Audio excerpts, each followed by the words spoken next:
juste avant d'appuyer sur le bouton de ta montre et de démarrer ton entraînement avec un super podcast dans les oreilles, eh bien je t'invite à aller faire un tour sur devenirtriathlète.com/livre. Tu vas pouvoir découvrir le livre Devenir triathlète que l'on a rédigé à 7 mains sous la direction d'Olivier de Scooter et dans lequel on t'explique comment devenir triathlète, comment progresser en triathlon et enfin comment performer en triathlon. Allez, on arrête de parler, c'est parti. Salut les sportifs, c'est Armano et je suis très heureux de vous recevoir pour ce nouvel épisode du podcast Devenir triathlète. Comme d'habitude, pour m'accompagner, il y a Olivier de Scooter. Salut Olivier. Salut Armano, salut à tous.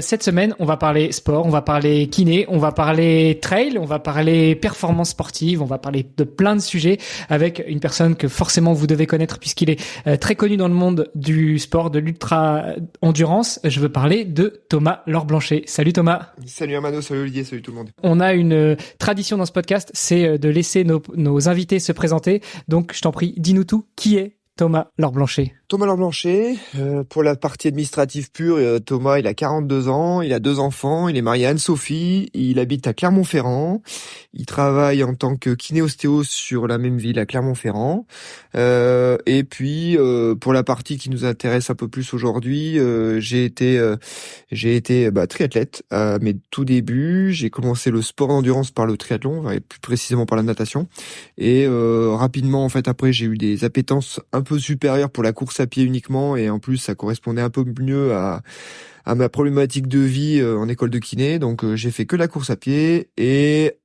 plus précisément beaucoup de trail, et notamment avec les Templiers. J'ai été champion du monde de trail en 2009. Voilà. Aujourd'hui, j'ai raccroché au moins la partie performance pure en trail.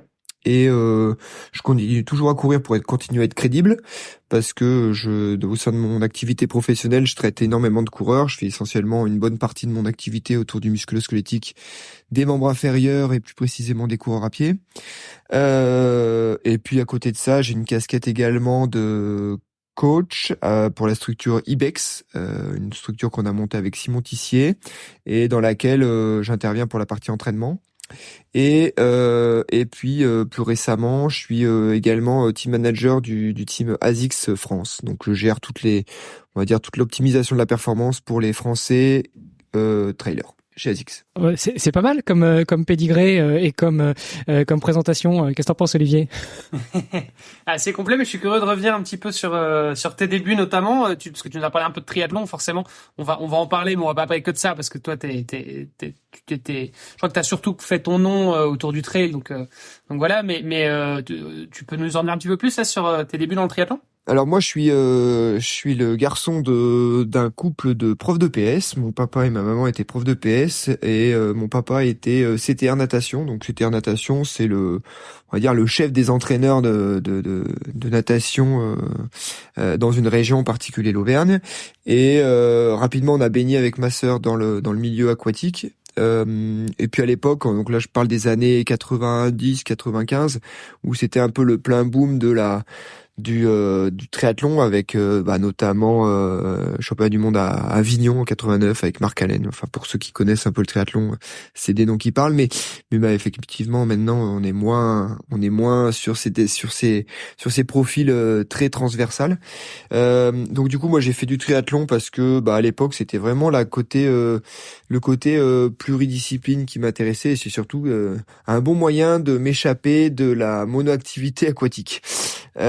Et à côté de ça, j'ai beaucoup couru. Et puis après, en triathlon, ça a bien marché parce que j'avais quand même un profil de nageur-coureur qui était assez intéressant, parce que rapidement, le triathlon est devenu avec les années un petit peu avant 2000, 95-96, avec le drafting. Donc c'était des profils qui étaient assez intéressants pour performer et y gagner des triathlons. Donc j'étais nageur-coureur. Et j'ai été en équipe de France cadet junior, et puis après j'ai arrêté quand j'ai intégré mon école de kiné en début des années 2000. Donc et oui, quand tu dis un profil quand tu dis un profil nageur coureur, c'est quoi exactement? C'est un profil, alors j'étais plutôt coureur que nageur, mais un profil nageur-coureur, c'est-à-dire qu'en triathlon, on a quand même coutume de dire que la natation, enfin le triathlon se gagne pas en natation, mais il peut se le perdre. Et il se gagne en course à pied. Donc la nageur-coureur permet de rester dans le coup jusqu'à la dernière épreuve qui peut être décisive pour la course à pied.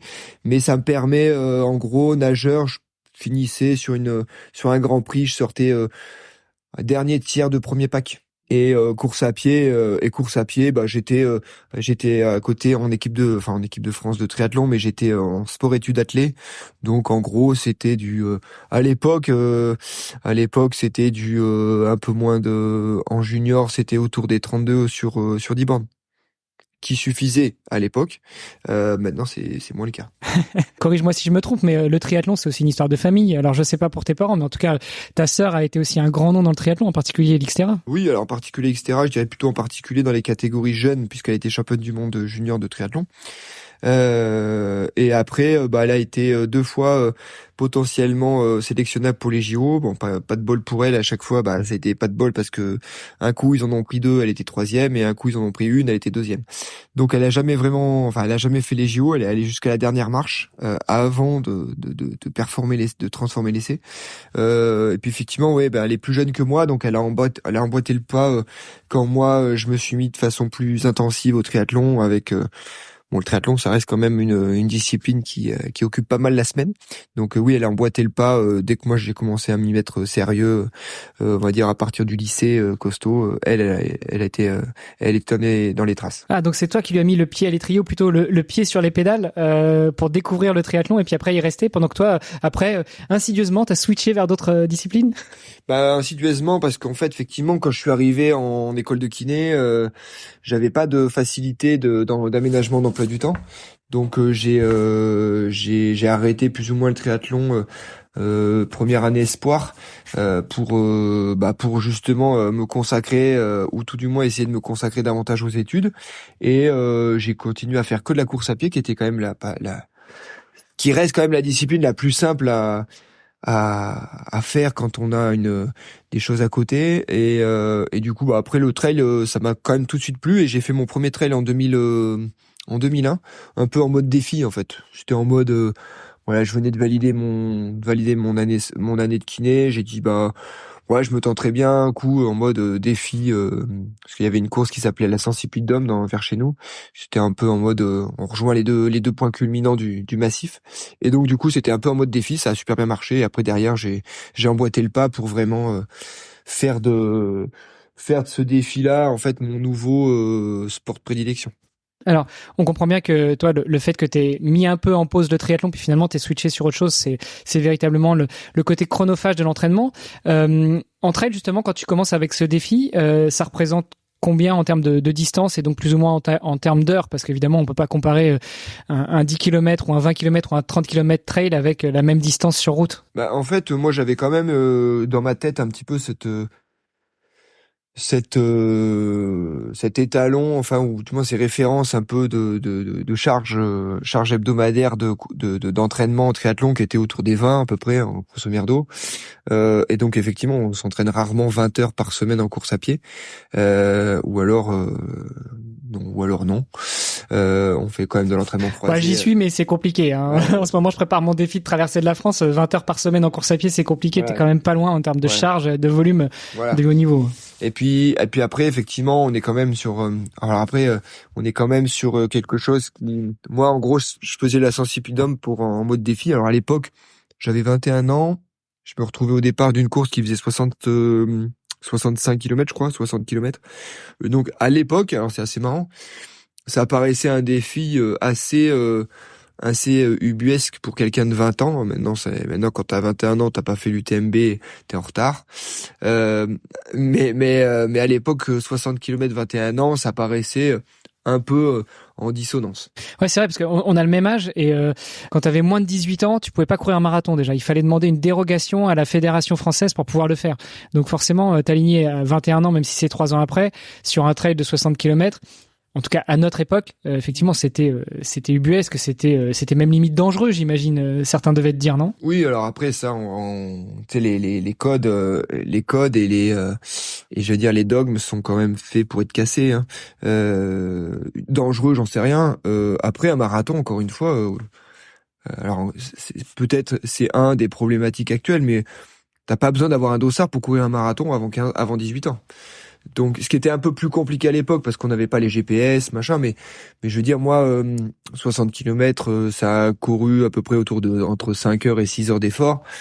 Ouais, j'avais déjà fait des footings de 2-3 heures dans les volcans sans que ça me pose un problème. Donc, la proportion de dangereux, c'est un peu comme le médecin de l'autre côté qui fume, qui fume et qui va te dire que la course à pied, ça nique les genoux.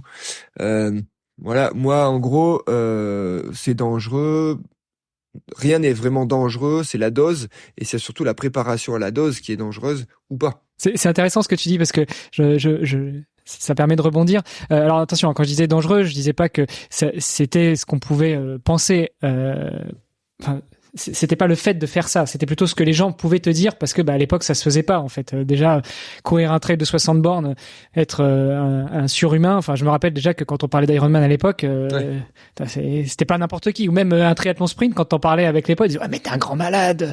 Maintenant, qui n'a pas fait un Ironman? Enfin, c'est. Oui, alors après, bon, en fait, je pense que le terme exact c'était anormal. Donc une norme, si on prend une courbe de Gauss. Si tu prends une norme, il y en a autant à gauche qu'à droite de la courbe. Donc la norme, j'ai envie de dire, pour l'instant, encore une fois, c'est individu dépendant. Donc à l'époque, effectivement, en 2001, c'était courir 60 km à 20 piges. C'était moins normal que de courir, de vouloir faire les interclubs sur 3000 steeples. Et attention, encore une fois, on le rappelle, parce que Ironman, qui n'a pas fait l'Ironman, je pense que dans notre petit réseau, enfin, tu vois, je veux dire, dans notre petite bulle à nous, ça peut nous sembler tout à fait normal de faire un Ironman, mais je pense que pour encore la très grande majorité de la population, ça reste un exploit de dingue, et je pense qu'il faut pas trop le minimiser non plus le truc, quoi. Oui, je pense qu'il ne faut ni le minimiser ni le vulgariser. Exactement. Faut le rendre accessible et encourager les gens à le faire, mais ça c'est encore autre chose. Du coup, je voulais rebondir juste sur ce que tu disais, c'est que en gros, tu nous dis que pour toi, 60 bornes à 21 ans, c'était pas si anormal que ça parce que t'es déjà arrivé de faire un footing de 2-3 heures dans les volcans. C'est bien la preuve que à cette époque-là, t'avais déjà la caisse, t'avais déjà le physique, t'avais déjà un entraînement d'un certain niveau, parce que même si t'es en équipe de France cadet junior de triathlon, et même si tu te mets des charges de 20 heures d'entraînement par semaine, le triathlon, l'avantage c'est que déjà c'est un sport multiple, c'est que tu croises, et que si tu dois faire 20 heures d'entraînement dans la semaine, tu vas faire 10 heures de vélo, 5 heures de course à pied et 5 heures de natation. Donc finalement, tu vas pas te faire 20 heures de charge de course à pied. Donc déjà te mettre 2-3 heures de footing, de rando-course, ou de trail plus ou moins rapide dans les volcans, ça veut dire que tu avais déjà cette notion du sport d'endurance. Ouais, moi en fait j'avais plutôt la notion de l'endurance. Enfin l'endurance même, pour moi c'est... je concevais déjà à l'époque l'entraînement comme la capacité à m'améliorer pour éventuellement être autonome dans mon système de déplacement en outdoor. Plus je m'entraîne, plus je suis capable et plus j'efface en fait des barrières soit psychologiques, soit physiques, parce que je suis de plus en plus capable de faire un peu plus long ou un peu plus rapide. Et donc déjà j'avais un peu cette notion, et je pense que cette notion on l'a dès le début où on se la construit progressivement avec des freins psychologiques qui sautent. Alors les épreuves, les dossards aident à faire sauter ces freins psychologiques. Moi, on va dire, entre guillemets, je vais dire que j'étais tombé dedans quand j'étais petit. Mais après, encore une fois, j'étais triathlète, mais plutôt à profil coureur. Donc, j'avais une capacité à absorber une grosse dose de stress physiologique. Et j'étais, entre guillemets, moins blessable en course à pied parce que profil coureur. C'était peut-être moins le cas sur, par exemple, des gens qui étaient triathlètes à l'époque aussi avec moi et qui étaient peut-être sur un profil un peu plus nageur-rouleur. Et auquel cas, c'est peut-être plus compliqué de faire passer beaucoup de courses à pied quand on a un profil nageur-rouleur et qu'on se met à la course à pied post-triathlon. Et Thomas, quand tu dis, parce que je t'ai posé la question déjà tout à l'heure, mais si on veut approfondir un peu plus, un profil nageur-coureur, ou en tout cas un profil coureur, c'est quoi? Est-ce que c'est morphologique? C'est une question d'habitude parce que, je sais pas, t'as peut-être plus couru quand t'étais petit. C'est quoi que t'appelles un profil coureur ou un profil nageur-coureur en l'occurrence? Déjà, un profil nageur-coureur, il suffit d'être... en fait, si on doit partir d'un point de vue factuel, c'est que tu prends les temps séquentiels de chaque discipline et tu te rends compte que t'es plutôt dans les top 5 coureurs que dans les top 5 rouleurs. Donc déjà, factuellement parlant, ton profil, il est impacté directement par tes temps séquentiels du triathlon. Et puis après, c'est l'appétence qu'on a pour. Il y a des gens, ils aiment moins courir que d'autres, ou des gens qui aiment moins. Moi, j'étais nageur-coureur, mais plus parce que j'étais nageur historiquement parlant, parce que j'ai commencé par la natation. Mais mon appétence, elle allait quand même davantage vers la course à pied. Donc, j'étais pas vraiment réfractaire. Et je pense que quand on n'est pas réfractaire, à un moment donné, à une discipline, je pense que nos structures, elles se forment, elles s'adaptent plus facilement, parce que c'est vertueux le système. Mais en même temps, il y a quand même il y a quand même un aspect morphologique qui rentre en compte. Je veux dire, si t'as des grandes mains, des petites jambes et tu vois et les épaules larges. A priori, tu seras plutôt nageur que coureur et pareil. Est-ce que t'es plutôt massif? Tu vas être explosif, tu feras du court. Enfin, tu vois, je veux dire, il y a un aspect quand même morphologique qui est vachement important. Pour toi, en l'occurrence, c'était ça. T'as quoi comme type de... Alors là, on te voit un petit peu à contre-jour, donc on n'a pas forcément toute la silhouette, hein, mais c'est quoi ton profil à toi? C'est assez intéressant Alors, en gros, je pars quand même du principe qu'il est pas nécessaire d'être bon pour entreprendre ni de réussir pour persévérer. Ça veut dire quoi cette phrase? Ça veut dire que c'est pas parce que t'as pas le bon profil ou les performances qui vont avec ton implication dans la discipline que tu t'éclates pas forcément dans la discipline.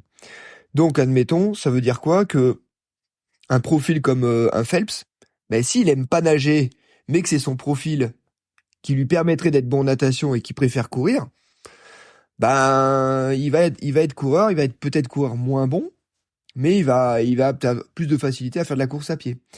Je pense que à l'époque, moi j'avais effectivement un gabarit de crossman, on va dire, si on doit me statuer un petit peu sur ce gabarit-là, donc j'étais quand même assez musculeux. C'est possible aussi pour ça que j'ai été un peu après un transfert assez facilement sur le trail. J'étais musculeux. Alors après, j'étais pas non plus nul en vélo, hein. J'aimais bien le vélo aussi, mais j'étais peut-être avec un profil un peu plus musculeux. Quand tu parles excuse-moi, quand tu dis un profil crossman, c'est quoi? Tu peux préciser? Voilà, là, en gros, j'étais sur un profil avec 1m76, 62, 63 kilos, je pense, 63 kilos, ouais. Donc ça et reste... avec des cuisses plutôt costauds, mais pas des cuisses de pistard, quoi. Voilà, avec un 62-63 kilos, en étant en plus nageur. Donc du coup, tu vois, avec un gabarit ou globalement un peu avec des épaules, mais j'avais quand même plutôt des cuisses, effectivement, comme dit Hermano, un peu plus massives que quelqu'un qui va faire du 1500. Ouais, t'étais pas un Kenyan, quoi.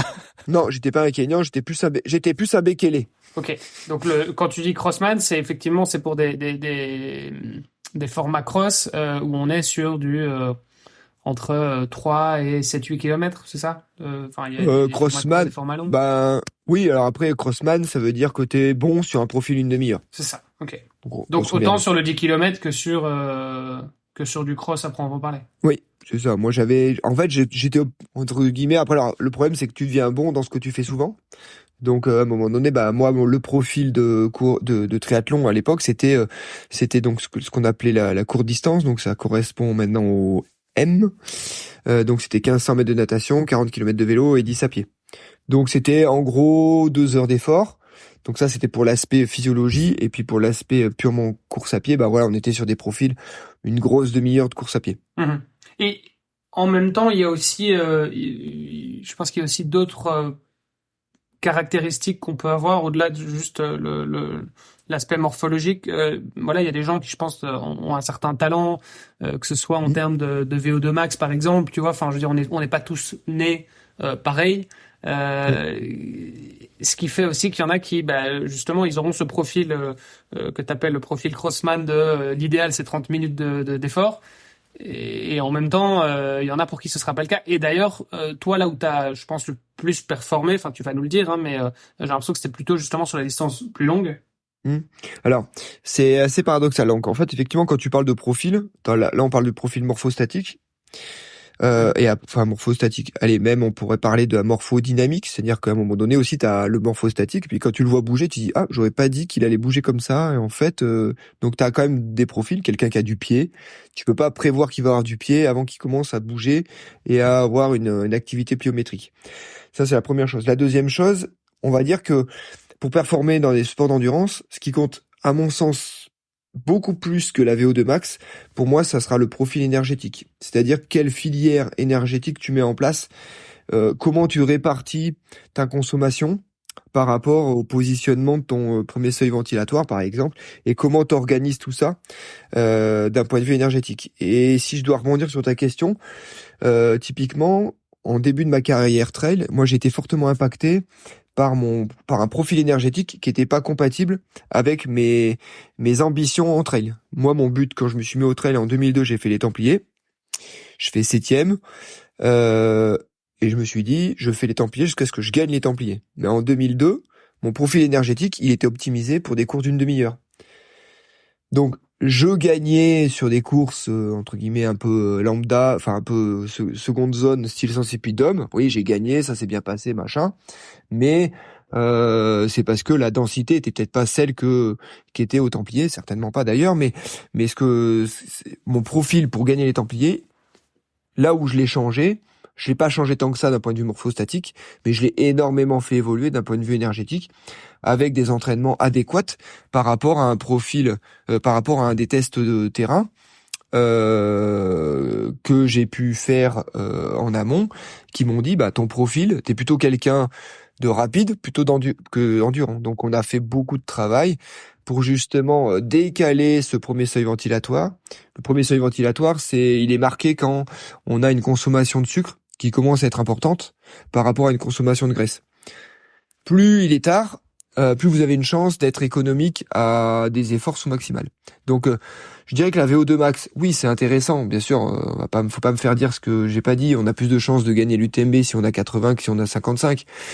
Mais si on a 80 de VO2 max, mais avec un profil énergétique qui est plutôt en faveur d'une course optimisée au niveau sucre et moins optimisée au niveau graisse, je suis pas certain qu'il valait mieux pas avoir moins de VO2 et avoir un profil qui va plutôt taper dans les graisses pendant très longtemps. Tu peux rappeler, vu qu'on a plutôt des auditeurs qui sont des triathlètes, tu peux rappeler rapidement ce que c'est que l'UTMB, pas l'UTMB, pardon, parce que ça je pense que quand même tout le monde connaît, mais les Templiers, s'il y en a qui connaissent pas, ou tout du moins en termes de distance. Les Templiers, c'est toujours un profil, c'est autour des 70 km, entre 70 et 75, et c'est à l'époque, quand moi je me suis mis au triathlon, c'était la référence des courses de trail, c'est une course qui existe depuis 95, et ça faisait office réellement de championnat de France officieux de la discipline. Et c'était la course à gagner, ouais. C'était clairement la course à gagner. Que tu as gagné d'ailleurs 5 fois? Alors moi je l'ai gagné 4 fois. J'ai gagné 2007, 2008, 2010 et 2013. C'est marrant ce que tu disais sur le profil morphodynamique et surtout le profil énergétique, parce que j'ai eu l'occasion d'aller faire un test d'effort avec le docteur Fabien Pillard à Toulouse, et c'est vrai qu'il m'a dit, après quand on a débriefé des résultats, il m'a dit on dirait pas que ton profil énergétique est comme ça, t'as effectivement l'air quand tu cours sur le tapis de pas avoir une course très économe au niveau énergétique, mais en réalité les chiffres en général ne mentent pas, et il m'a dit que j'avais plutôt un profil très économe, au contraire de ce qu'on pourrait croire à l'œil. Du coup, ça me fait juste te couper 30 secondes. Est-ce que ce test d'effort, il a été fait avec analyse des gaz? Ouais, il a été fait avec analyse des gaz. Avec le masque, voilà, parce que là, c'est ça il y a uniquement comme ça que tu mesures ce qu'on appelle le quotient respiratoire. C'est ce quotient respiratoire qui te dit à quel moment tu bascules dans une consommation moindre de graisse et plus de sucre. Parce qu'en fait, il y a beaucoup de gens qui confondent un peu profil énergétique et oui, mais moi, on m'a trouvé mes seuils avec mon taux de lactate. Ça n'a rien à voir. Ouais, et d'ailleurs, pour parler du docteur Fabien Pillard, il n'est pas forcément un gros défenseur du test de lactate de manière générale.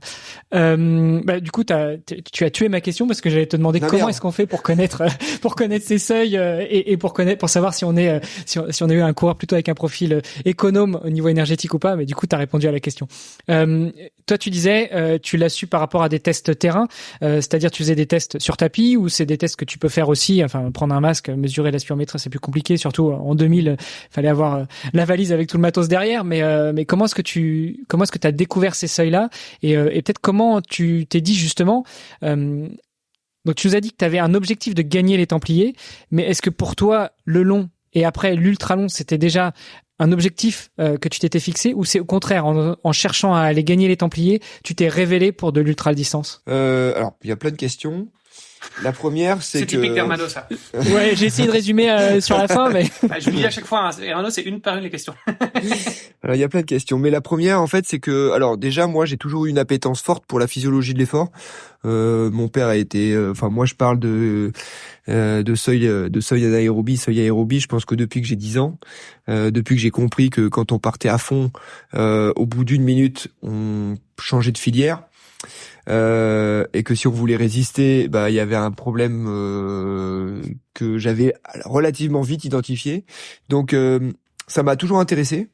Tout cet aspect un petit peu optimisation on va dire d'une structure existante. En fait, on est comme on est fait, et en fait, on se rend compte que avec l'entraînement, on arrive à influencer notre capacité à être plus performant dans certains domaines plus que d'autres. Après, jusqu'à une certaine limite et une certaine degré de compliance de notre système.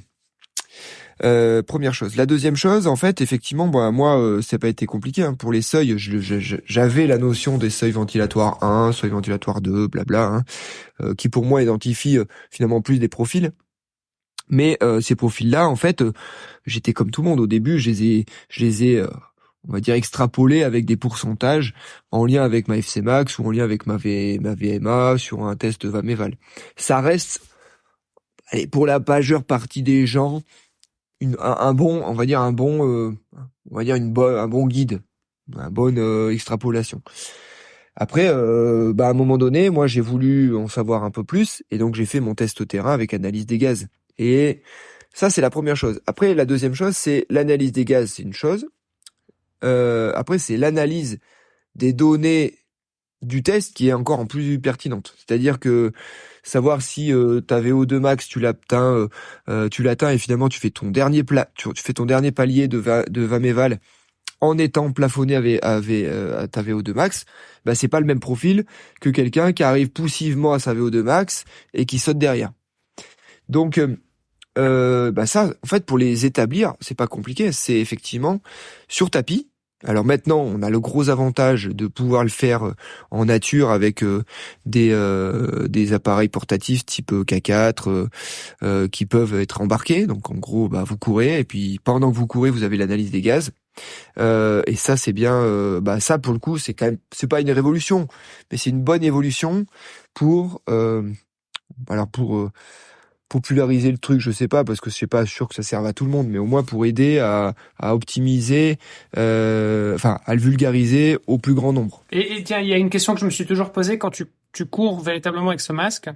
Est-ce que ça va pas justement impacter aussi, ta performance d'une certaine manière, puisque t'as quand même, t'as pas la même facilité de respirer dans un masque qu'en réel, que sur le masque, quoi. Complètement, parce que en fait, faut bien avoir cette notion-là.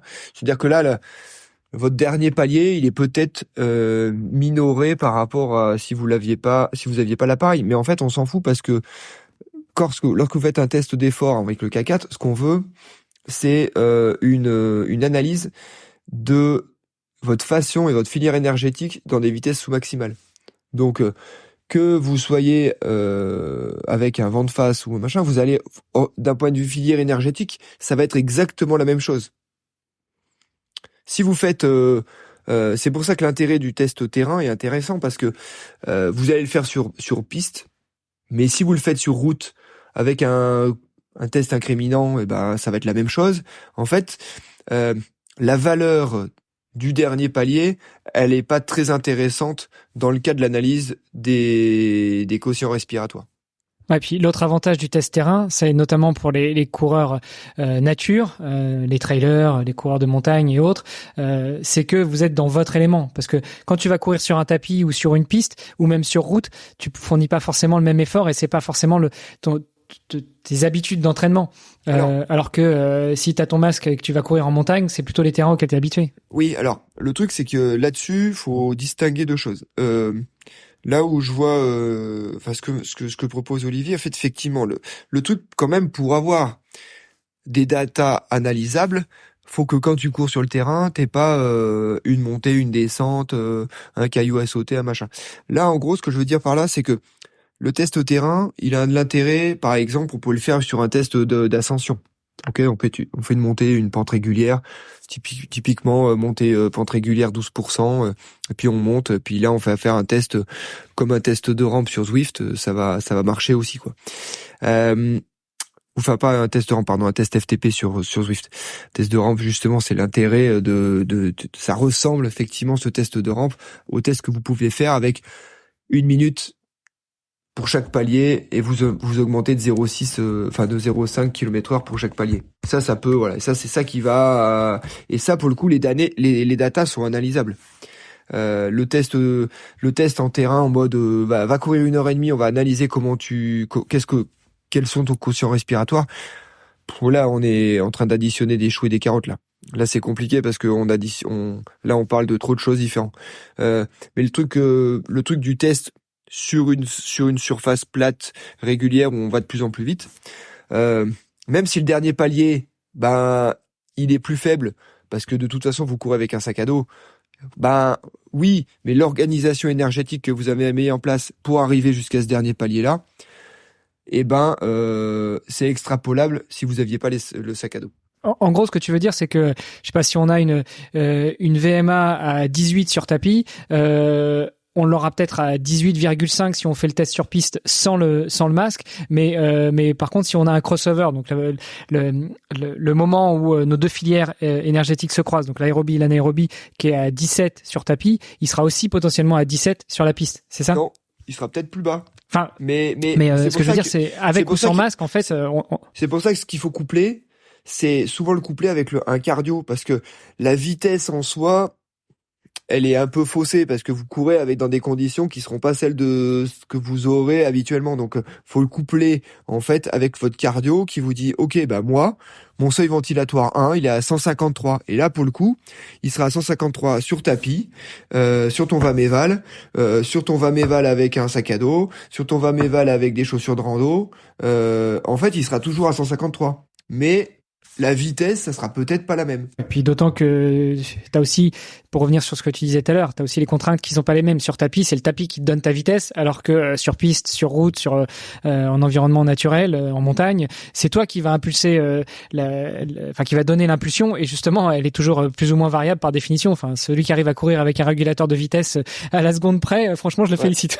Ouais, c'est clair. Non, c'est clair. Et puis c'est surtout que c'est important, c'est que moi, ce que je donne à mes athlètes en général, c'est que plus on avance dans la saison, plus on va dire, on s'émancipe ou on se sevre de tous les feedbacks technologiques. Et parce qu'à un moment donné, quand vous courez depuis 3 heures, que vous sachiez que vous êtes à 12,3 ou à 13,1, que vous êtes à 153 pulses ou 146, je suis pas certain que ce soit super pertinent, alors qu'en fait, il faut avoir son ressenti d'effort sur une échelle de 10, et puis c'est à peu près ça sur lequel vous dites, OK, là, je suis sur un trail long, ça fait 2 heures que je cours, en termes d'effort, ça serait bien que je sois autour de 6-7 sur 10, ça suffit. Et en même temps, c'est quelque chose qui est beaucoup plus facile à faire quand tu es sur du long, justement, typiquement, sur un 10 km sur route. C'est 9 sur 10.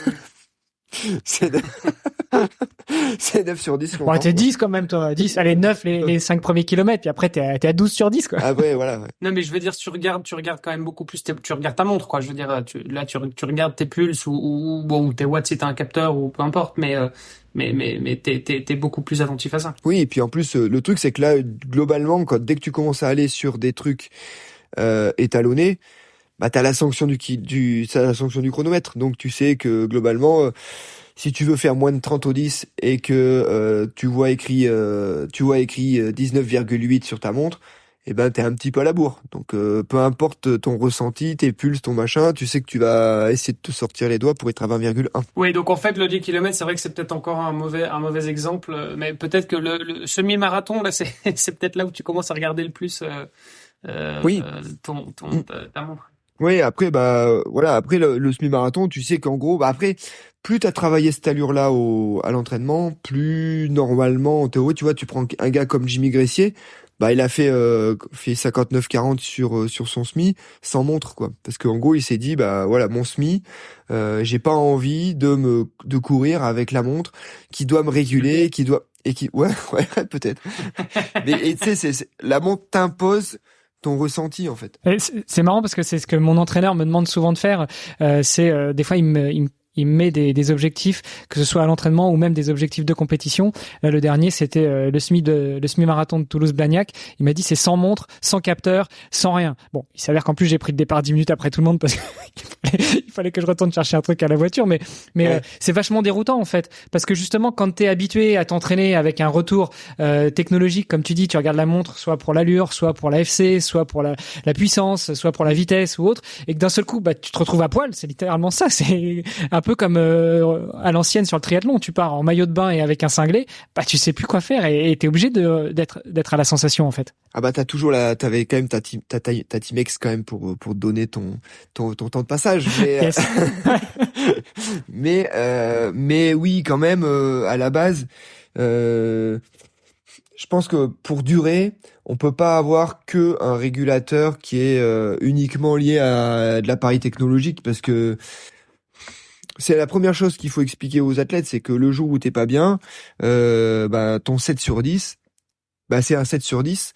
Et le jour où t'es pas bien, c'est peut-être 12 à l'heure, et le jour où t'es bien, c'est peut-être 14 à l'heure.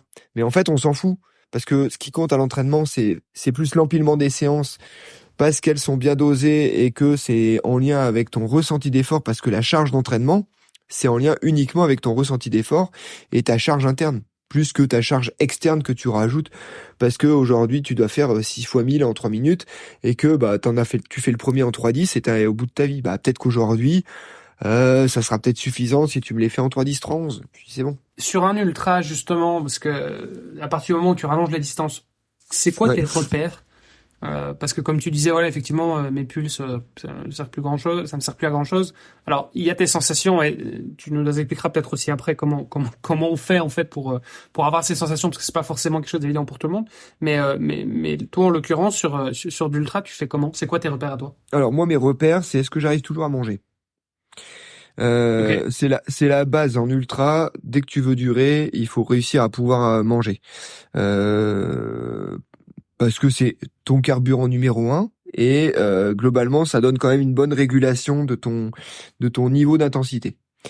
Ça, c'est la première chose. La deuxième chose, je dirais que après, plus t'es en ultra, après t'as ultra pour être finisher, ultra pour être performeur, ultra pour être winner. Donc je sais, ça, chaque cas va être particulier. Quoi qu'il en soit, même pour le profil winner, on n'est quand même pas certain au départ de pouvoir être à l'arrivée. Et le profil winner, à un moment donné, tu vas de toute façon être impacté par les gens avec qui tu cours, comment ils vont gérer leur course, mais plutôt dans le dernier tiers de course. Dans le dernier tiers, si tu souhaites gagner la course, dans le dernier tiers de course, tu peux pas te uniquement avoir comme régulation, non mais je reste sur mes propres sensations. Oui. Très probablement, mais à un moment donné, t'es forcément impacté par les écarts de devant et les écarts de derrière pour savoir où ils en sont par rapport à toi. Le bon exemple, là, c'est cette année à l'UTMB entre Kylian Jornet et Mathieu Blanchard, quoi. Enfin, les deux, ils se sont quand même un peu tirés la bourre et ils sont un petit peu mutuellement emmenés. Voilà. Et je pense qu'ils étaient pas uniquement à la sensation. Oui, très probablement. Tu peux pas. Je pense que si l'un comme l'autre avait pas eu l'autre en face, très probablement ils auraient pas du tout géré de la même façon. Donc la régulation numéro 1, c'est pour l'ensemble des coureurs, c'est est-ce que je suis encore capable de manger. Et après, ça reste quand même la sensation de se dire, ok, est-ce que je suis actuellement en train de produire un effort autour de 6 sur 10, 5 sur 10. Mais ça, encore une fois, ça reste quand même entraînable, et ça doit être entraîné à l'entraînement. C'est obligatoire. Alors, ceci étant dit, pour revenir sur la question que te posait Olivier tout à l'heure, comment on évalue sa sensation? Parce que je pense que c'est pas forcément facile pour tout le monde. J'ai envie de dire peut-être sur une échelle à 3 niveaux. 1, je vais super bien. 2, bof. 3, je suis au fond de ma vie, au bout de ma vie. Ok. Mais dès que tu commences à rajouter un petit peu des échelons sur 5 ou sur 10 ou même sur 20, comment est-ce que tu arrives à évaluer en fait ton niveau d'effort, ta sensation à l'effort, ton niveau technique que tu as mis dedans? Enfin, il y a aussi plusieurs façons d'évaluer tout ça. Ouais. Alors sur Ultra, déjà, si je prends tes trois niveaux d'évaluation, tu vas pas arrêter d'évoluer entre 3 et 1. C'est l'Ultra. C'est quand ça va pas, t'inquiète pas, ça va pas durer, mais ça marche aussi dans l'envers. Donc du coup, tu vas passer ton temps à être bien et à être moins bien. Ça fait partie du business, quoi. C'est obligé que t'en passes par là. Même les meilleurs, c'est assez marrant parce qu'une fois j'avais discuté de ça avec Kylian. On discutait sur un truc sur l'onglet. Ça n'a rien à voir, vous allez voir le pont après. L'onglet quand on a froid aux mains. Je lui dis mais toi quand tu fais du ski t'as pas mal aux mains? Il me dit bah si. Et en fait, entre quelqu'un qui en fait beaucoup et quelqu'un qui en fait jamais, la douleur est la même. Par contre, celui qui en fait souvent, il a la capacité à supporter un peu plus longtemps la même douleur. Eh ben, je dirais que sur Ultra, faut pas croire que les premiers, c'est vachement plus facile pour eux que les derniers. Hein. Par contre, ce qui fait qu'ils sont devant, c'est qu'ils ont la capacité à pouvoir garder un peu plus longtemps le doigt coincé dans une porte que ceux qui vont l'enlever au bout de 2 secondes. C'est ça qui fait qu'à un moment donné, oui, c'est ça qui fait qu'on va être différent. Voire même, ils souffreront davantage. Oui, voire même. C'est-à-dire que si t'es juste finisher et que tu te le fais plus en mode, moi je vais m'arrêter prendre quelques selfies sur la route parce que je le fais pour le plaisir. Tu te dis, les premiers souffriront d'autant plus, quoi. Complètement. C'est pour ça qu'on dit moi j'ai plus de mérite pour les derniers que pour les premiers. Ben non, parce qu'en fait en termes d'intensité, ok, je pense que alors moi j'adore. Hein, moi j'entraîne, j'ai presque plus de facilité et même de plus en plus d'appétence pour entraîner les débutants que pour entraîner les élites. Pourquoi? Parce que les débutants, ils ont cette capacité à bien écouter et à être à l'écoute de dire des bons conseils pour arriver dans leur projet qui est passer la ligne d'arrivée. Mais je dirais que si on doit évaluer le truc, je dirais qu'à un moment donné, ils auront fourni à peu près la même quantité de difficulté. L'élite, c'est beaucoup en pas longtemps. Et le finisher, c'est pas beaucoup, mais sur plus longtemps. À la fin, ça fait le même capital de souffrance. Hein. Mais donc, ça veut dire que sur une sensation, ta sensation à l'effort, entre un finisher, un performer et un winner, elle n'aura pas été la même. Alors, si, la sensation à l'effort... Tu vois ce que je veux dire? C'est-à-dire que tu te mets plus dans le rouge. C'est-à-dire, ce que je veux dire, c'est que prenons l'hypothèse que le winner va plus se mettre dans le rouge, il va plus se faire de mal. Sauf que il aurait été habitué à cette douleur. Et donc, potentiellement, la sensation de l'effort aura été la même. Ouais, je pense que la sensation, oui, t'as raison. En fait, la sensation de l'effort, lui, il va plutôt essayer de se mettre à 7 sur 10 et durer. Et le finisher, lui, il va plutôt essayer de gérer son 4 sur 10 parce qu'il sait que, quand il va plus loin, ça risque d'être bloquant dans son objectif de passer la ligne d'arrivée. Et est-ce qu'on peut mesurer la douleur? Mesurer la douleur, non, parce que c'est une expérience multisensorielle, psychique, physique, biopsychosociale, qui a plein d'afférences. Donc la mesure. Ce que je veux dire, en fait.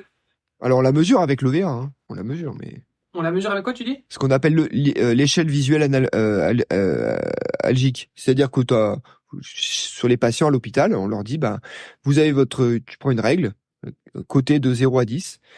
D'un côté, eux, ils ont pas les chiffres, et de l'autre côté, le professionnel de santé a les chiffres. Et on va demander au patient de positionner le curseur entre pas de douleur, la douleur la plus insupportable qu'il puisse imaginer, lui, il va positionner son curseur. Et ça interfère par rapport à ce qu'on va proposer en termes d'antalgie au patient. Ok, mais donc ça c'est bien ça reste la sensation au final. C'est la sensation, c'est la sensation de douleur. C'est pas la douleur en elle-même que tu mesures. Mais donc est-ce qu'il y a une différence? Si. Si, c'est pas. Parce que c'est quoi la différence entre la douleur et la sensation de douleur pour toi? justement, pour moi, j'ai l'impression que c'est pareil. Ah oui, c'est complètement pareil. Et c'est exactement ce que tu mesures. La sensation de douleur, si tu prends quelqu'un, par exemple, en fait, ça va dépendre du contexte que tu mets sur la douleur. Un joueur de piano, un joueur de violon, ce que je veux dire, c'est que c'est très contextuel. Le joueur de violon qui va se couper le bout du doigt en coupant, en pliant du papier. En termes de douleur, toi, tu vas lui dire, non, mais c'est bon, c'est une chochotte. Mais non, mais lui, ça impacte énormément sa pratique. Pour lui, c'est une douleur insupportable. C'est insupportable, cette douleur au bout du doigt. Il peut pas jouer, il peut rien faire, il peut pas gagner sa vie. Toi, si tu vas te dire, mais non, mais en fait, c'est bon, je vais mettre un pansement et ça va se passer très bien. C'est pas une douleur de ouf non plus. Bah oui, mais c'est contextuel. La douleur est contextuelle. Tu peux pas t'écarter de ça, donc c'est toi, ton 2 sur 10, ça va pas être mon 2 sur 10, ça va pas être le 2 sur 10 d'Hermano, ça va pas être le 8 sur 10 de quelqu'un d'autre. Donc c'est exactement comme ça aussi que tu mesures la charge d'entraînement. La charge d'entraînement, c'est automatiquement lié à la sensation que tu as, toi, du ressenti post-effort en lien avec cette charge-là. Et cette perception de la douleur, c'est quand même quelque chose qui est né aussi. Il y a des gens qui vont plus la ressentir que d'autres. Moi, un jour, je m'étais pété le coude à vélo. Je suis rentré jusque chez moi en roulant. J'ai eu le temps de prendre ma douche, de manger, machin. Et puis, à un moment, je me suis dit, bon, ça me fait quand même un peu mal, machin. Et ouais, mon coude, il était pété. Après, il y a aussi une question d'adrénaline. Je m'étais dit, oui, ça fait un peu mal, tu vois, et j'ai l'impression que j'ai toujours eu un peu ce truc, c'est ce qu'on m'a toujours dit, tu vois, c'est, bah ouais, effectivement, t'es pas très sensible à la douleur, mais j'ai pas l'impression d'avoir travaillé ça, tu vois, j'ai l'impression que c'est un truc un peu depuis toujours. Il y a des gens qui vont beaucoup plus l'apercevoir que d'autres, j'ai l'impression. Ça dépend quelle douleur. Ça peut être, en fait, ça dépend vraiment de la douleur. Par exemple, tu vois, ce qui est assez intéressant, c'est que il y a 2-3 ans, j'avais un syndrome de l'imposteur à entériner, donc du coup, j'ai fait un master 2 en STAPS sur l'incidence des blessures de surutilisation et la charge d'entraînement en course à pied. Et du coup, il a fallu, en fait, à un moment donné, statuer sur c'est quoi être blessé. Mm-hmm. C'est quoi être blessé, tu vois, à un moment donné, quand tu te poses sur des thématiques comme ça, tu dis, bah déjà, faut qu'on parle à peu près de tous la même chose. C'est quoi être blessé?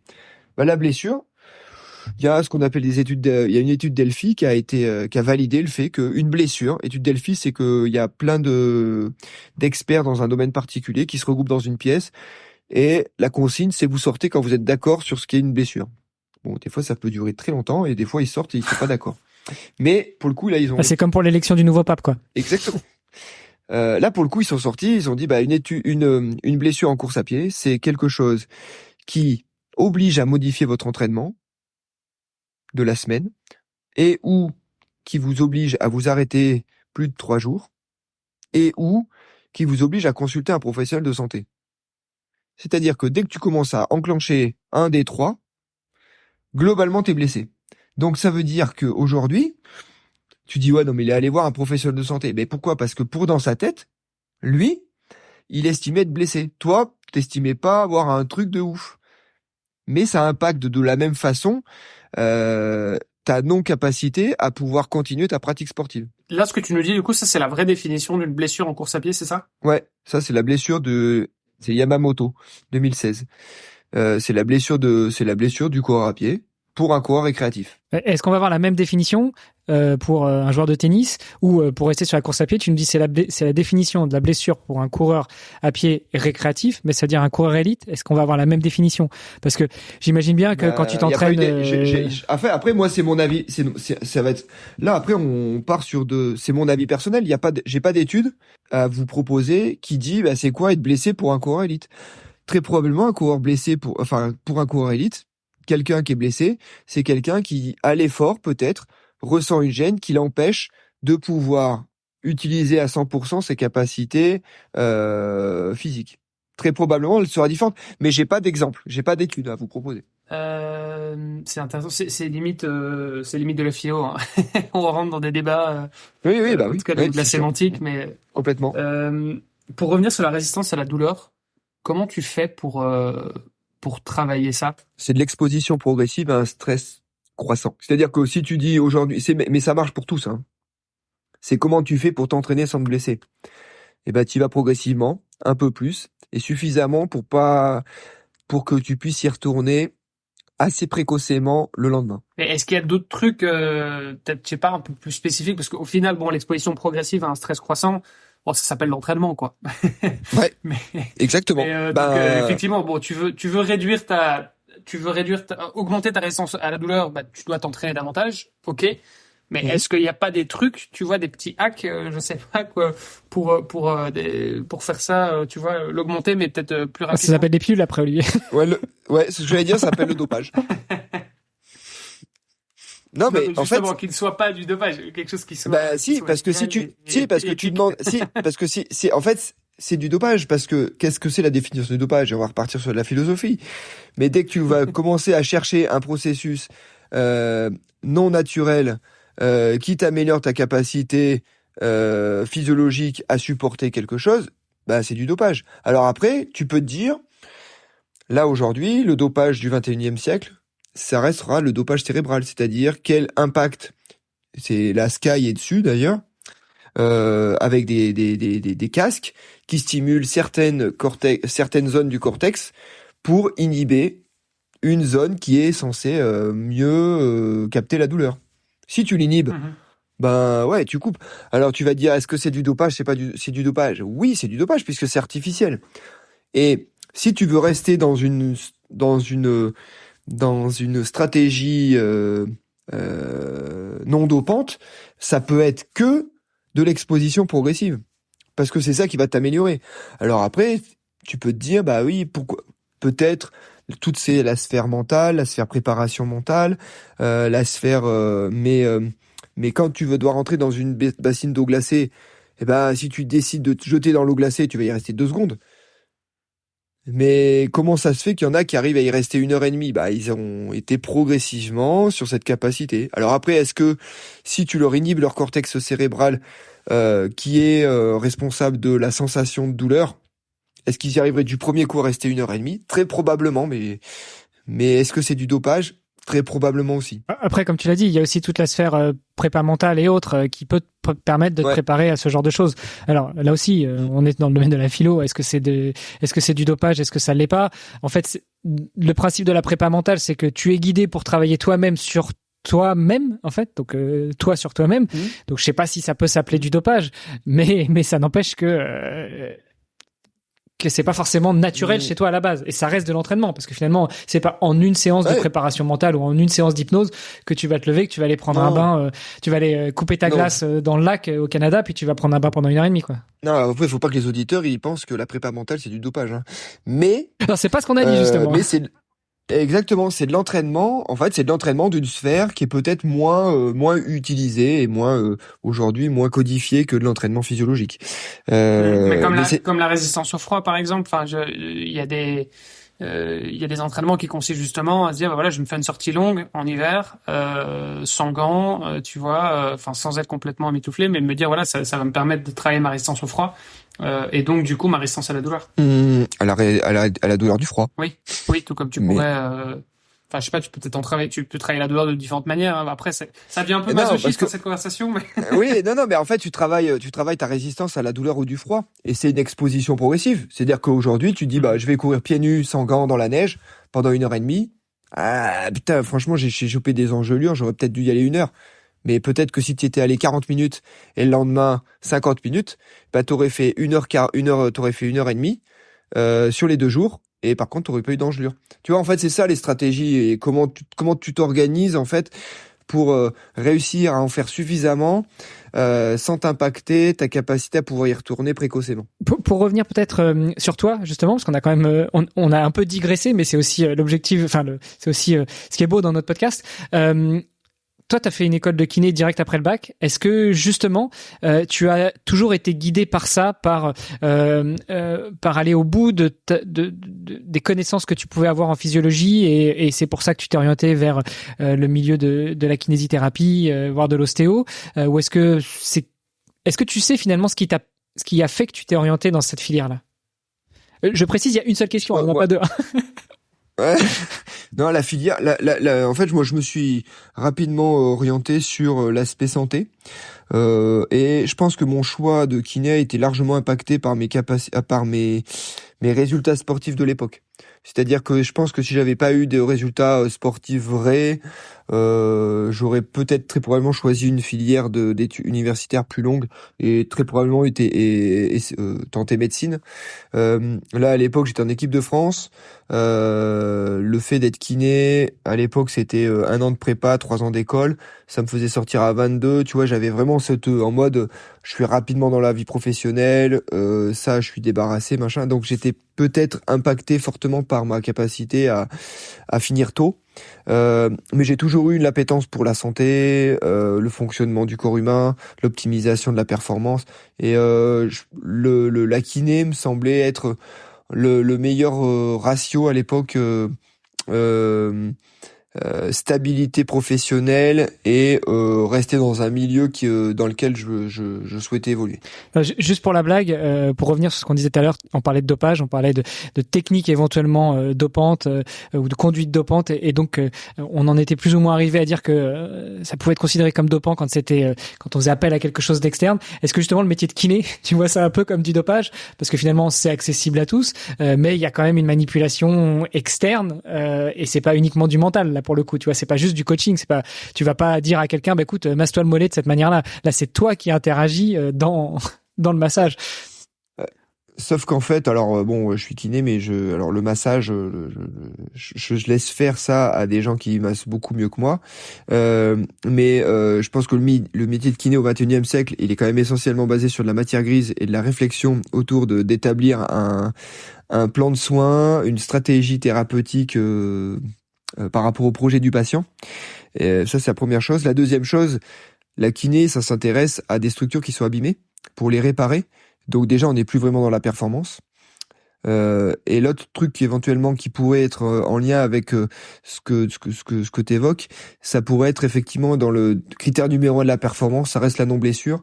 Donc oui, peut-être que j'ai optimisé ma performance parce que je l'ai senti peut-être dans cette voie-là une capacité à moins me blesser et au moins à comprendre comment on fait pour moins se blesser. Et c'est peut-être là-dedans où c'était une stratégie d'optimisation de ma performance à moi et qui finalement remplissait un combo parfait, puisque du coup comme ça je pouvais en plus gagner ma vie en faisant ça. Bon, évidemment, t'as bien compris que c'était sur le ton de la rigolade, hein, mais c'était pour pousser un peu le débat et la digression où on avait été tout à l'heure. Cette soif d'en savoir plus, de pousser dans le domaine de la santé, de la physiologie, de l'optimisation de la performance, est-ce que toi ça t'a aidé dans ta pratique sportive dès le début? Ouais, je pense que dès le début j'avais quand même cette capacité et cette notion qu'il faille en gros pas bouger les lignes, mais typiquement je pense qu'en 2009 quand j'ai été champion du monde, j'avais juste un petit coup d'avance parce que justement j'avais été kiné et que j'ai mis rapidement de la grosse prépa physique et de la grosse prépa musculaire qui était pas vraiment dans le ton actuellement. On faisait de la borne, au même titre que quand je suis arrivé sur les Templiers et que j'ai commencé à faire des ravitaillements un peu express en mode triathlon. Ouais, j'ai toujours essayé d'amener des espèces de tips que je peux récupérer de mon expérience personnelle, de mon expérience passée. Ça c'est un bel euphémisme. Une expérience passée. Mais donc j'avais toujours un petit peu cette tendance à me dire OK, comment je peux optimiser tout en restant dans l'aspect non artificiel. Mais comment je fais pour faire en sorte que voilà, j'étais assez carré, j'aimais bien un plan d'entraînement, je savais où j'allais et pour 2 raisons. La première, j'avais un objectif sur lequel je voulais aller et la deuxième, ça inscrit cet objectif-là dans le temps. On peut pas être à fond à bloc toute l'année du 1er janvier au 31 décembre et moi en gros, c'était du 15 août au 30 octobre, j'étais focus sur ma course pour optimiser tout ce qui va pour être performant sur cette course-là. Et j'ai un temps imparti à le faire et j'optimise ce temps-là avec tout ce que j'ai pu implémenter des années avant. Et du coup, après, sur l'autre période, du 15 octobre au 15 août, c'était quoi? C'était en fait, après j'étais plus du 15 octobre au 15 août. J'avais une période où je coupais et puis après une période où tu te remets en route, tu te réathlétises, tu refais, on va dire, tout ce qui va être tout ce que t'estimes. Mais j'étais moins focus que sur une période très courte où je mets beaucoup d'énergie. En fait, moi, je vois vraiment la vie de l'athlète du haut niveau avec une espèce de table de mixage où globalement tu joues en fonction des moments de l'année sur là en ce moment je vais peut-être plutôt être à fond sur ce truc là je vais plutôt être à fond sur ce truc là typiquement, et là j'avais la grande chance peut-être qu'à l'époque j'avais pas le curseur réseaux sociaux, mais aujourd'hui je pense qu'on peut pas être à fond réseaux sociaux et puis à fond je m'entraîne. Non, à un moment donné l'un va impacter l'autre, ou je suis à fond au boulot et à fond je m'entraîne, ça marche pas non plus. Donc moi j'ai assez eu rapidement j'ai vraiment eu ce besoin, et de toute façon c'était impacté direct parce que j'ai bossé très tôt moi en fait, et j'ai eu mon cabinet à 23 ans.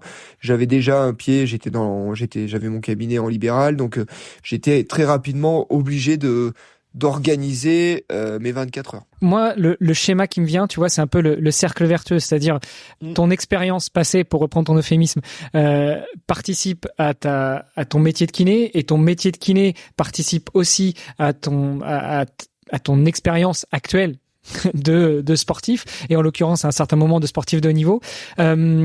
J'allais te demander comment est-ce qu'on devient champion du monde de trail, d'ultra trail, mais en fait finalement tu nous as déjà donné la réponse. C'est que déjà tu t'entraînes, ensuite tu essayes d'apporter de tes différentes expériences toutes les petites choses, des petits tips que tu peux apporter, et puis après tu t'écoutes pendant une course et puis tu vas au bout, c'est ça? Oui, après c'est résumé, oui, c'est bien résumé en fait. Mais et puis alors après ça c'est peut-être ça c'est la truc qui va bien pour moi.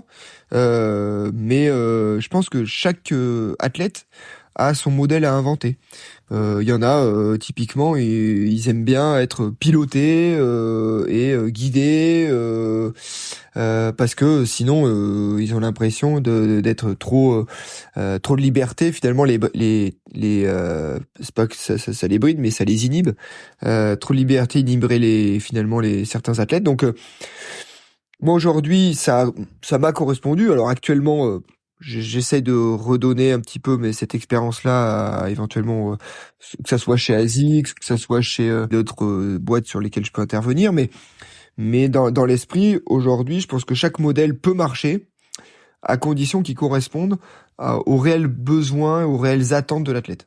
Et il faut pas se mentir en fait. Parce qu'en fait, moi je pense que par exemple, ce modèle-là qui me correspondait bien, m'a correspondu bien pour gagner les Templiers, et je pense qu'il était pas bon pour gagner de l'ultra trail. Et moi j'ai une belle carrière de coureur à pied sur un profil 50 miles, mais je peux pas dire que j'ai eu une carrière aboutie réellement sur l'ultra trail.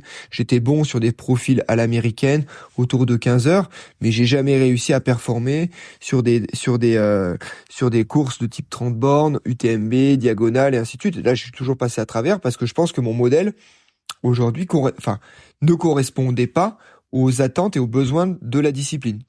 Peut-être que sur l'ultra trail, faut avoir peut-être quelque chose de plus lissé sur une année, et ça pour le coup moi je suis dans la capacité logistique, familiale et professionnelle de le fournir. Mais c'est pas grave en fait. Après soit on est raccord avec ça. Moi ça me dérange pas de dire ouais aujourd'hui je pense qu'il y a des profils sur lesquels je maîtrise bien et certains profils que je maîtrise moins bien, mais ça me dérange pas du tout. Et quand tu dis le profil à l'américaine, parce que t'as quand même, donc si je regarde un peu dans ton palmarès, donc t'avais gagné 4 fois les Templiers, mais t'avais fait 6 podiums au total. Et t'as aussi gagné Leadville, donc 100 miles. Ouais. 100 miles, c'est quoi que t'appelles du coup un profil à l'américaine? Profil à l'américaine, c'est des profils, tu vois, qui correspondent un peu comme la Western. Tu vois, la Western, j'ai fait, c'était une belle course que j'ai fait, j'ai adoré faire cette course. Mais la profil à l'américaine, c'est des courses qui sont autour de entre 14 et 17 heures, on va dire entre 13 et 17 heures. Où c'est de la vraie course à pied et on passe moins de temps à marcher dans des grandes pentes, dans des grands. D'accord, ça, c'est plus plat, quoi. Alors, ouais, plat ou c'est plus courant, c'est plus courable. Ouais, parce que la Leadville et la Western sont pas non plus connus pour être des courses sur route, quoi. Non, c'est pas de la course sur route, mais effectivement, d'ailleurs, c'est intéressant parce qu'à chaque fois, les gens qui vont sur la Western, quand ils reviennent, ils disent ouais, en fait, finalement, c'est pas si, parce que tout le monde pense qu'ils vont à la Saint-Élion. Mais et la Saint-Élion d'avant. Maintenant, elle est quand même un peu plus costaud, mais dans l'esprit, c'est qu'aujourd'hui, je suis pas certain que je suis super formé, et si on revient sur notre discussion de base, d'un point de vue morphostatique, ainsi de suite, est-ce que je suis câblé, formé, que ça soit bien physiquement ou mentalement, pour pouvoir performer sur une diagonale des fous? Je pense que je suis pas le meilleur profil. Et pourquoi, à ce niveau-là, qu'est-ce qui te manque au niveau du profil, encore une fois, hein, parce que bon, il y a la réalité logistique, familiale, professionnelle et autres. Bon, ça c'est encore autre chose. Mais au niveau du profil en tel quel, en lui-même. Je pense que on va dire mon introduction et mon introduction rapide et mon CV suffisent à répondre à la question. C'est-à-dire, je veux faire trop de choses, et que plus tu veux faire de choses, plus tu mets de l'énergie dans et c'est parce que j'ai besoin de ça. Après, est-ce que c'est bien, est-ce que c'est pas bien? En fait, j'ai pas à justifier ça. En fait, moi, c'est que je m'épanouis quand j'ai plein de dossiers sur le feu. Peut-être que pour faire de l'ultra, il faut avoir quelque chose où on est plus posé, plus à même de pouvoir se consacrer complètement toute la journée à se préparer, à assimiler les choses. Oui, moi j'aime avoir une famille, j'aime avoir des copains, j'aime sortir, j'aime machin, et ça, je pense que pour être performant sur ultra, le problème c'est que ça nécessite forcément de faire des choix, et choisir, ça va être préférer ou renoncer, et je suis quelqu'un qui a du mal à renoncer. C'est marrant. Ça a des forces et ça a ses faiblesses. Mon épouse t'a passé un coup de fil, non? Parce que c'est ce qu'elle me répète souvent. Tu dois choisir, tu peux pas tout faire. Ok, et donc du coup, parce que, on revient quand même dessus, hein, mais 100 miles, c'est quand même considéré comme étant de l'ultra. Oui. Qu'est-ce qui fait que parce que donc tu nous as parlé justement de tes stratégies, on va dire, sur le plus court. Qu'est-ce que tu as mis en place justement pour gagner cette course qui est quand même assez mythique? Alors, Leadville, il y a deux choses qui sont un petit peu impactantes. C'est la distance, effectivement, 100 miles, donc 160 km, ok. Et c'est surtout l'altitude, en fait. Donc, ce que j'ai mis, c'est une stratégie en lien avec l'altitude. Pour y revenir, ça pourrait être intéressant de faire, d'ailleurs, je vous donne des éventuels invités à voir, mais je m'étais rapproché de Vincent Pialou, qui était quelqu'un qui est bien réputé dans le monde de l'altitude, donc je m'étais rapproché de lui, et dans l'esprit, c'était effectivement préparer, optimiser cette capacité à pouvoir fournir un effort d'endurance à 3000 mètres d'altitude. Donc tout ça a été une stratégie. Et après, je me suis entraîné en conséquence. Est-ce que on s'entraîne 2 fois plus quand on fait un 160 que quand on fait un 80? Non. Mais par contre, les entraînements sont davantage orientés vers la filière énergétique du 160 plutôt que du 80. Donc plus d'entraînement à jeun, plus d'entraînement lent, voilà, tout ce qui va être des stratégies où je vais passer plus de temps dans les zones et dans les filières énergétiques qui vont être prépondérants pour le jour J. Donc entre un 80 et un 160 km, tu t'es pas dans les mêmes filières énergétiques? T'es pas dans tes mêmes zones d'intensité? Non, pas spécialement. Après, je parle un 80, un 70 type Templier où faut courir, pouvoir être décisif sur des relances en haut de plateau, tu vois, c'est le genre de truc où, voilà, typiquement pour un Leadville, j'ai pas vraiment un grand intérêt à aller courir, à faire des séances de piste sur VMA, pour faire un 10x500. Peut-être plus intéressant pour un Templier. T'entraîner en altitude, c'est quoi? Juste, tu faisais tes stages d'entraînement en altitude, parce que 3000 mètres, c'est quand même pas mal, même. Parce qu'en Auvergne, ça monte pas à 3000, quoi. Même en France, dans les Alpes, enfin, tu vois, faut aller les chercher tes 3000 mètres quand même. Alors, justement, en fait, ça a été vraiment un long débat qu'on a pu avoir. Quid de la tente hypoxique, quid de passer du temps en altitude. Et en fait, par rapport à la problématique de tout le monde, enfin de ce que moi j'avais, la problématique, 2 choses. De la course, où je cherche pas à utiliser l'altitude pour être performant en pleine, je cherche à utiliser l'altitude pour être bon en altitude. Donc c'est complètement différent. Donc dans l'idée, après avoir mis et pesé tous les avantages et inconvénients de tous les scénarios, on s'est dit, en fait, t'emmerdes pas, en fait. Tu vas aller 2-3 fois faire un peu de montagne, et puis tu iras 3 semaines avant la course pour t'habituer à l'altitude. Et tu resteras en altitude, tout en sachant, en se disant, sur les 3 semaines, en fait, entre guillemets, on va se désentraîner tout doucement, parce que on va être obligé de se désentraîner, parce que on peut pas produire le même effort à 3000 mètres d'altitude, donc on va se désentraîner. Donc ça, on le programme Mais par contre, on optimise la capacité à pouvoir bien digérer les troubles d'altitude. Ok, et ça c'est bon, apparemment c'était concluant, donc donc ça a fonctionné. Tu disais il y a une différence aussi avec ceux qui veulent s'entraîner en altitude pour être performants sur du plat. Non, pas sur du plat, en plaine, pas le plat. Tu sais, en gros, je passe du temps à Font-Romeu pendant un mois pour essayer de performer et battre mon record sur 5000 à Carquefou.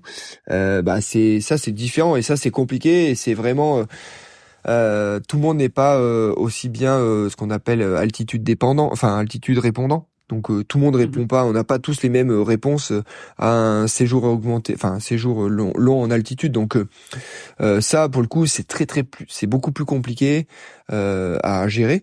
Moi c'était simple en fait. Ta course elle est à 3000. Bah comment on fait pour t'habituer à 3000 ? Bah on passe du temps à 3000.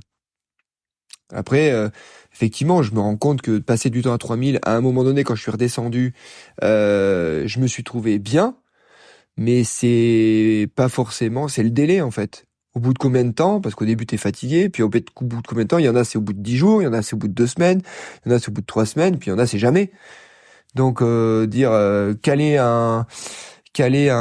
une course ou un objectif de l'année sur un retour en plaine, ouais bah c'est compliqué en fait. Faut l'avoir fait plusieurs fois pour se rendre compte que moi aujourd'hui si je devais le refaire, je me rends compte que bah je vais passer du temps en altitude et très probablement 15 jours derrière, c'est bien si j'ai ma course. Mais il y en a, c'est peut-être dans les 2 jours quoi. Oui, c'est ça.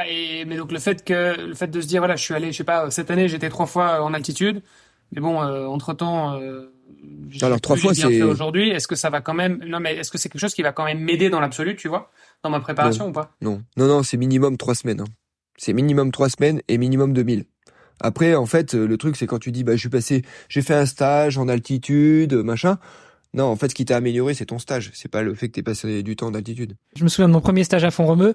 C'est vrai que l'acclimatation aussi à l'altitude, enfin Font-Romeu, le centre d'entraînement en altitude, il est à 1800 mètres, donc il est pas non plus à 3000. Il te faut déjà 3-4 jours pour t'habituer. Donc c'est sûr que si t'as un stage d'une semaine, c'est déjà quand même bien impacté aussi sur cette fameuse acclimatation. Quoi. Donc et ça. Donc la première semaine, normalement, elle sert un petit peu d'acclimatation. Donc déjà, t'as perdu une semaine où finalement, bah, tu te serais quand même un peu mieux entraîné si t'étais en pleine. Première chose. Et la deuxième chose, en fait, après, faut que ça capitalise déjà le fait que tu t'es désentraîné la première semaine. Donc, en fait, c'est pas si simple. En fait, les gens, en gros, on a beaucoup ce raccourci en mode, je fais en altitude, comme ça, je serai mieux derrière. Non, c'est pas si limpide que ça, en fait. Hein. Et honnêtement, les études, elles sont claires. Hein. Aujourd'hui, c'est 3 semaines, 2000.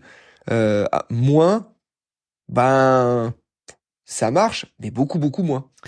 Bon Thomas, le temps passe, malheureusement, on est déjà au bout de la durée impartie pour notre enregistrement. Juste pour terminer, j'ai 2 questions. Je te pose la première, après je te poserai la deuxième. T'as le droit de faire des réponses très rapides. Le podcast s'appelle Devenir triathlète. Normalement, je demande à mes invités comment devenir triathlète.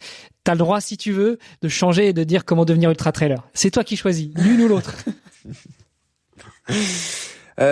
Comment devenir? Alors, je peux répondre aux deux. Devenir ultra-trailer, c'est parce qu'on aime l'ultra trail et pas parce qu'on veut en mettre plein la tête au voisin qui a fait un 80 km et bah vous inscrivez aux 120 km. Non, on fait de l'ultra trail, c'est pas un diktat, on aime bien parce qu'on aime passer du temps dehors.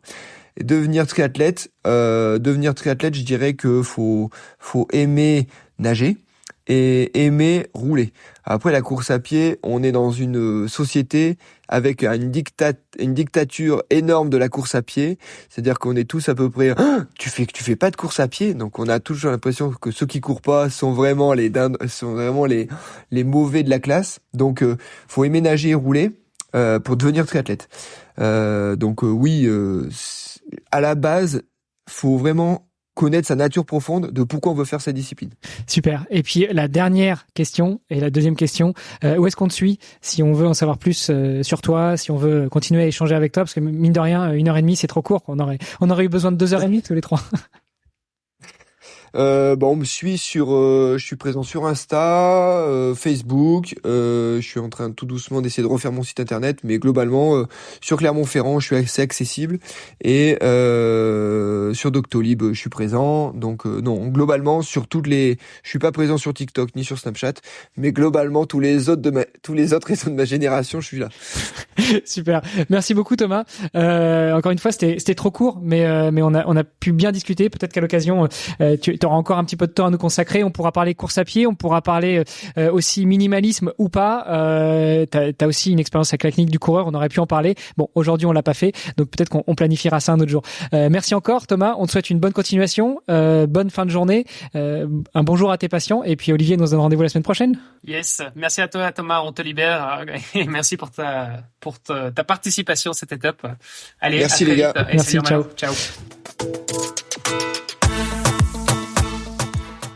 Merci d'avoir écouté cet épisode jusqu'au bout. N'oubliez pas de rejoindre notre groupe Facebook pour discuter avec les invités, commenter et poser vos questions. Et Olivier et moi, nous vous répondrons dans un prochain épisode. À la semaine prochaine. Salut les sportifs.